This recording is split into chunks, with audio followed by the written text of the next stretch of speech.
आज इस वीडियो में मैं आप लोगों से बाजार दर्शन पाठ के प्रश्नोत्तर के विषय में बात करने जा रहा हूँ। इस पाठ के अंतर्गत कुल 2 कैटेगरी में कुल 7 प्रश्न हैं, जिसमें पाठ के साथ और पाठ के आसपास इस 2 कैटेगरी में कुल 7 प्रश्न हैं। मैं एक एक प्रश्न को पढ़ूंगा और संक्षिप्त में उसका उत्तर देने का प्रयास करूंगा, ताकि आप लोगों को एक संकेत मिल सके कि इन प्रश्नों का उत्तर कैसे लिखना है और क्या लिखना है। मैं बात उत्तर की करूंगा, लेकिन इस उत्तर को सुनकर आप अपने शब्दों में इन प्रश्नों के उत्तर लिखेंगे। तो पाठ के साथ का पहला प्रश्न है, बाजार का जादू चढ़ने और उतरने पर मनुष्य पर क्या क्या असर पड़ता है। मैं एक बार फिर से प्रश्न पढ़ दे रहा हूँ। बाजार का जादू चढ़ने और उतरने पर मनुष्य पर क्या क्या असर पड़ता है। तो यहाँ 2 स्थितियों की बात की गई है कि बाजार का जादू जब किसी पर चढ़ता है तो क्या असर उसके ऊपर पड़ता है, और जब बाजार का जादू उतर जाता है तो उसके ऊपर क्या असर पड़ता है। व्याख्या में मैंने इस बात की बात की कि बाजार का जादू क्या होता है।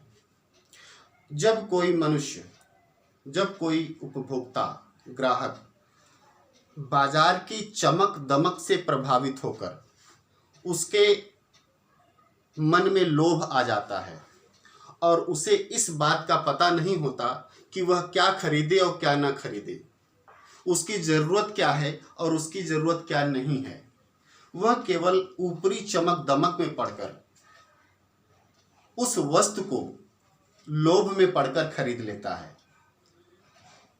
तो ऐसी स्थिति में बाजार का जादू चढ़ा हुआ माना जाता है।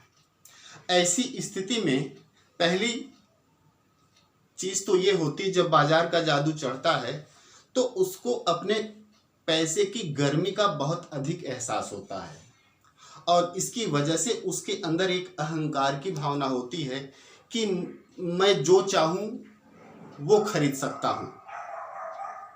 मैं इस बाजार का एक ताकतवर इंसान हूं और इस ताकत, अपनी इस पैसे की ताकत से मैं कुछ भी खरीद सकता हूं। तो उसके अंदर एक अहंकार आ जाता है।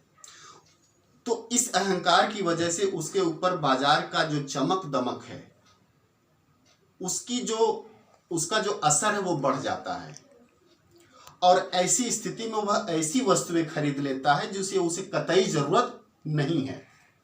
लेकिन घर आता है और घर आने के पश्चात जब उस वस्तु की उपयोगिता समझ में आती है तब वो पछताता है।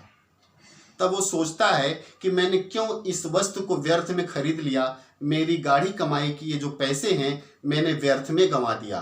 तो वो एक चिंता में डूब जाता है, पछताता है और अपनी उस करनी पर फिर से न दोहराने का संकल्प लेता है।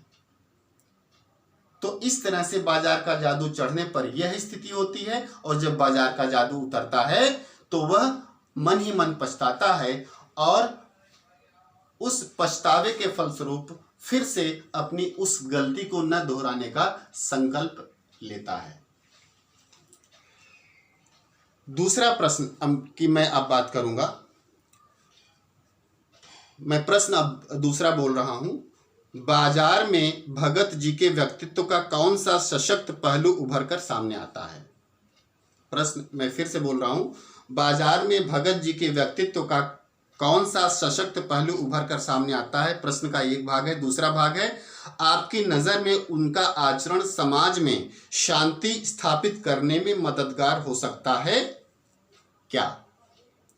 तो प्रश्न का जो पहला भाग है, जिसमें भगत जी के व्यक्तित्व का कौन सा सशक्त पहलू उभर कर सामने आता है, इस प्रश्न का उत्तर हालांकि मैं व्याख्या भाग में दे चुका हूं, लेकिन फिर भी मैं संक्षिप्त में यहां बात कर ले रहा हूं कि भगत जी के व्यक्तित्व का कौन सा पहलू। भगत जी के व्यक्तित्व का वह पहलू जो बाजार को सार्थकता प्रदान करता है, उभर कर आता है। और वह सार्थकता प्रदान कौन सा, किस तरह से सार्थकता प्रदान करता है?